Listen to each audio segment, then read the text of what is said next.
어느 날 편두통을 호소하던 한 할머니가 의사를 찾아왔다. 의사가 얼마나 자주 편두통이 오는지 물어봤다. 한 달에 두세 번은 그래요.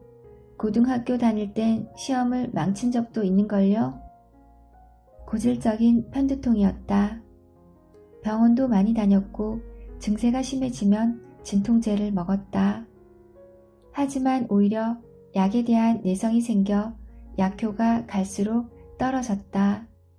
침도 맞을 때는 뜸해지는 듯 하다가 다시 고개를 들곤 했다.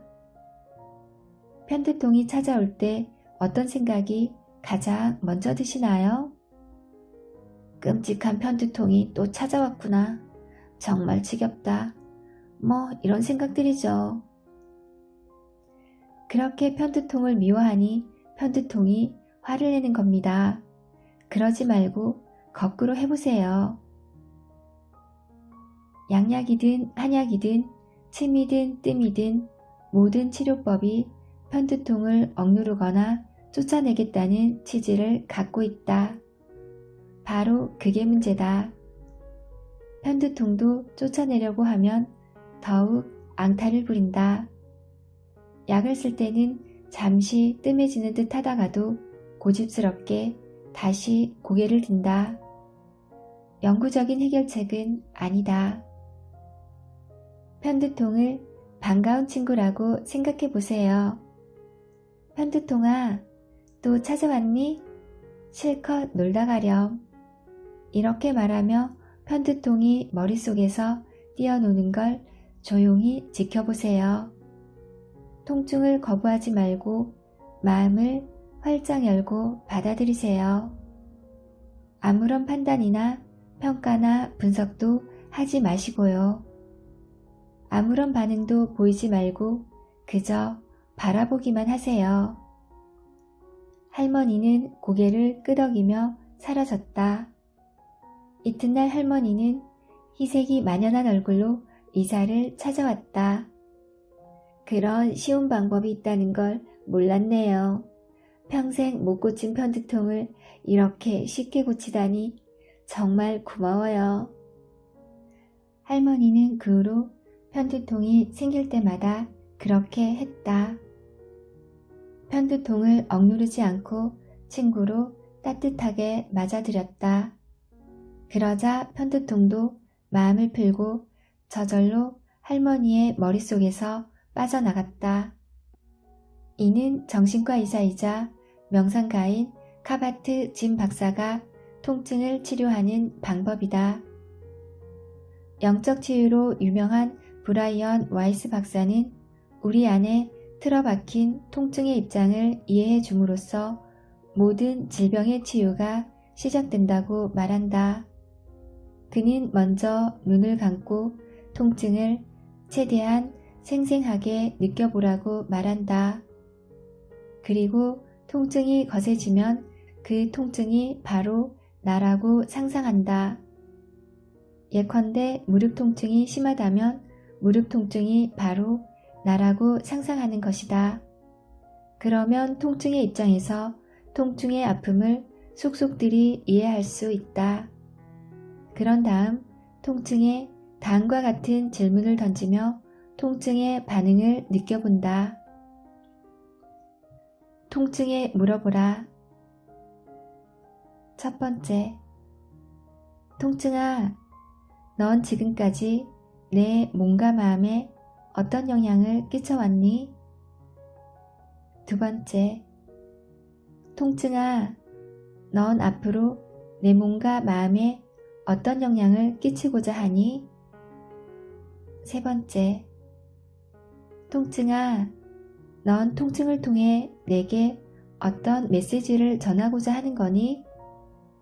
네 번째, 통증아, 넌 무엇인가로부터 혹은 누군가로부터 나를 보호하고자 하는 거니?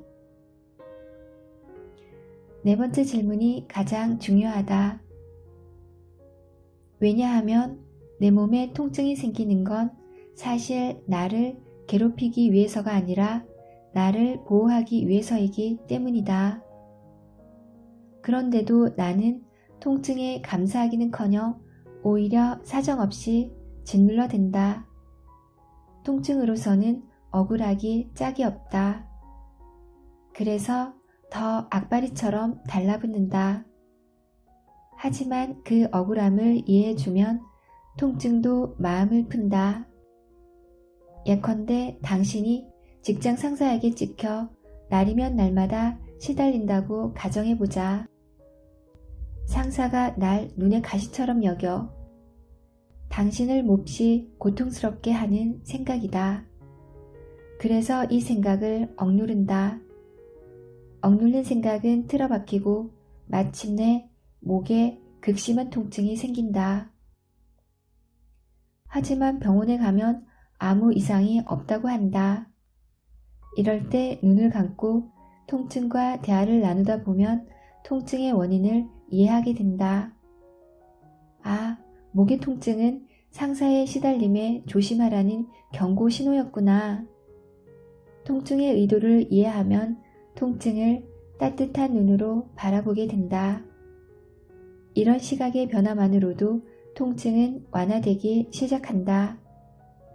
마치 친구 사이에 오랜 오해가 풀리면 앙금이 싹 사라지는 것과 같은 이치다.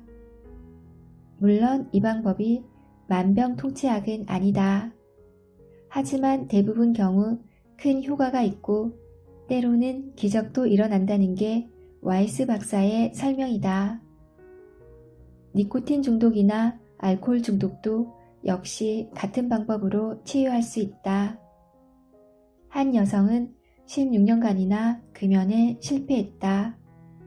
그래서 니코틴건과 체면요법 등 별의별 방법을 동원했지만 소용없었다. 하지만 생각과 대화하는 법을 배우면서 흡연 충동이 자신의 스트레스를 달래기 위한 것이라는 사실을 이해하게 되었다. 그러면서 자연스럽게 흡연 충동을 독자적인 존재로 존중해 주었고 그 자체만으로 중독에서 벗어났다. 평생 술독에 빠져 살다가 자신의 마음속에 갇혀 살던 생각덩어리와 대화한 뒤 새 삶을 찾은 남성도 있다. 우리가 악습관을 끊지 못하는 이유는 악습관을 일으키는 생각을 외면하고 무조건 억누르기 때문이다. 마치 입 닥치고 틀어박혀 있어 라고 윽박지르는 격이다. 악습관은 외면하지 않고 객관적인 눈으로 관찰하는 것 자체만으로도 저절로 사라진다는 사실은 여러 심리학 실험에서 입증된 바 있다.